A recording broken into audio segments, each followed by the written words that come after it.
যে অহা ৩১ জানুৱাৰী তাৰিখে আমাৰ এখন নগাঁও শ্বহীদ ভৱনত আমি এখন গণ অভিৱৰ্তনৰ আয়োজন কৰিছোঁ। এই গণ অভিৱৰ্তনৰ বিষয়বস্তু হৈছে যে সাম্প্ৰতিক দেশ তথা ৰাজ্যত নাগৰিকসকলৰ যিটো অধিকাৰ হনন হৈছে আৰু বিশেষকৈ এছাৰৰ জৰিয়তে এতিয়া যি নাগৰিক অধিকাৰ হৰণ বা এছাম ৰাষ্ট্ৰহীন মানুহৰ যিটো সৃষ্টি কৰিব বিচাৰিছে, চাৰিওফালে এটা গণতন্ত্ৰ আৰু সংবিধানৰ ওপৰত এটা আক্ৰমণ নামিছে। এই গণতন্ত্ৰ আৰু সংবিধানৰ ওপৰত এফালে আক্ৰমণ নামিছে আৰু আনফালে দেখা গৈছে যে উচ্ছেদৰ নামত বিশেষকৈ আজি দুখীয়া দৰিদ্ৰ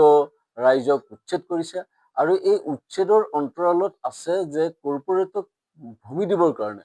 আৰু এই ভূমিৰ অধিকাৰৰ দাবীত যাতে সমগ্ৰ অসমৰ কৃষক ৰাইজ ঐক্যবদ্ধ হ'ব নোৱাৰে তাৰ কাৰণে তেওঁলোকে প্ৰথম মুছলমান সম্প্ৰদায়টোক লক্ষ্য কৰি লৈছে। আৰু আনহাতে আমাৰ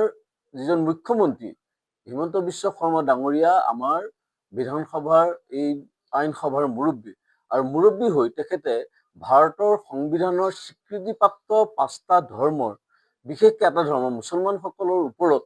যিটো তেওঁলোকে ঘৃণা বিদ্বেষৰ যি ৰাজনীতি চলাইছে আৰু যি সাম্প্ৰদায়িক মেৰু বিভাজন কৰি অসমৰ সম্প্ৰীতি নষ্ট কৰিব বিচাৰিছে, ইয়াৰ বিৰুদ্ধে আমি এক প্ৰবল গণতান্ত্ৰিক জনমত গঠনৰ কাৰণে অহা ৩১ জানুৱাৰী তাৰিখে আমি এই গণতন্ত্ৰ সুৰক্ষা মঞ্চৰ জৰিয়তে আমি আহ্বান জনাইছোঁ আৰু এই অভিৱৰ্তনত বহু গণ্যমান্য ব্যক্তিক আমি তালৈ আমন্ত্ৰণ জনাইছোঁ আৰু আমি আমাৰ বক্তা হিচাপে মাতিছোঁ প্ৰণৱজ্যোতি ডেকা বিশেষ নিবন্ধকাৰ আৰু আমাৰ শান্তনু বৰঠাকুৰ জ্যেষ্ঠ অধিবক্তা গুৱাহাটী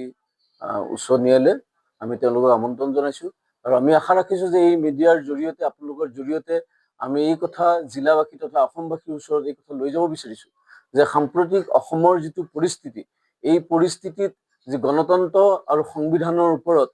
সামগ্ৰিকভাৱে আক্ৰমণ নামিছে, এই আক্ৰমণৰ বিৰুদ্ধে যাতে এটা গণতান্ত্ৰিক মত যাতে সমাৱেশিত হয় আৰু সেই গণতান্ত্ৰিক মতৰ জৰিয়তে যাতে অসমী গণতন্ত্ৰ আৰু সংবিধানক সুৰক্ষিত কৰিব পাৰোঁ আৰু বিশেষকৈ যি ঘৃণা বিদ্বেষৰ ৰাজনীতিৰে আজি সাম্প্ৰদায়িকভাৱে মুছলমানসকলৰ ওপৰত যিটো আক্ৰমণ নামিছে বা সামগ্ৰিকভাৱে দুখীয়া ৰাইজৰ ওপৰত যিটো আক্ৰমণ নামিছে আৰু কৰ্পৰেটৰ বিৰুদ্ধে যাতে আমি আমাৰ সংগ্ৰামটো আগুৱাই লৈ যাব পাৰোঁ আৰু এই সাম্প্ৰদায়িক বিভাজনক যাতে আমি ৰোধ কৰিব পাৰোঁ, এই লক্ষ্যত আমি এই অভিৱৰ্তন আয়োজন কৰিছোঁ আৰু আপোনালোকৰ সংবাদমেলৰ জৰিয়তে আমি সমগ্ৰ ৰাজ্যবাসী আৰু জিলাবাসীলৈ এই বাৰ্তা প্ৰেৰণ কৰিব বিচাৰিছোঁ। প্ৰণৱজ্যোতি ডেকা, তেখেত নিবন্ধকাৰ, আৰু থাকিব আমাৰ শান্তনু বৰঠাকুৰ, গুৱাহাটী হাইকোৰ্টৰ জ্যেষ্ঠ অধিবক্তা,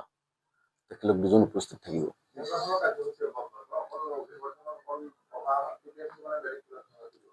নাই, এই অভিৱৰ্তনৰ জৰিয়তে আমি কিছু প্ৰস্তাৱ গ্ৰহণ কৰিব বিচাৰিছোঁ। সেই প্ৰস্তাৱ গ্ৰহণৰ মাজে আমি পৰৱৰ্তী আমাৰ পদক্ষেপসমূহ আমি আগুৱাই লৈ যাম গণতান্ত্ৰিকভাৱে, যাতে আমি গণতন্ত্ৰক সুৰক্ষিত কৰিব পাৰোঁ, ধৰ্ম নিৰপেক্ষতাক সুৰক্ষিত কৰিব পাৰোঁ আৰু মুখ্যমন্ত্ৰীয়ে যি ঘৃণাৰ যি ৰাজনীতি চলাই আছে, এই ঘৃণাৰ ৰাজনীতিৰ বিৰুদ্ধে যাতে প্ৰবল জনমত, গণতান্ত্ৰিক জনমত যাতে আমি গঠন কৰিব পাৰোঁ, এই কাৰ্যসূচী আমি এই অভিৱৰ্তনৰ মাজেৰে গ্ৰহণ কৰাৰ আমি চেষ্টা কৰিম।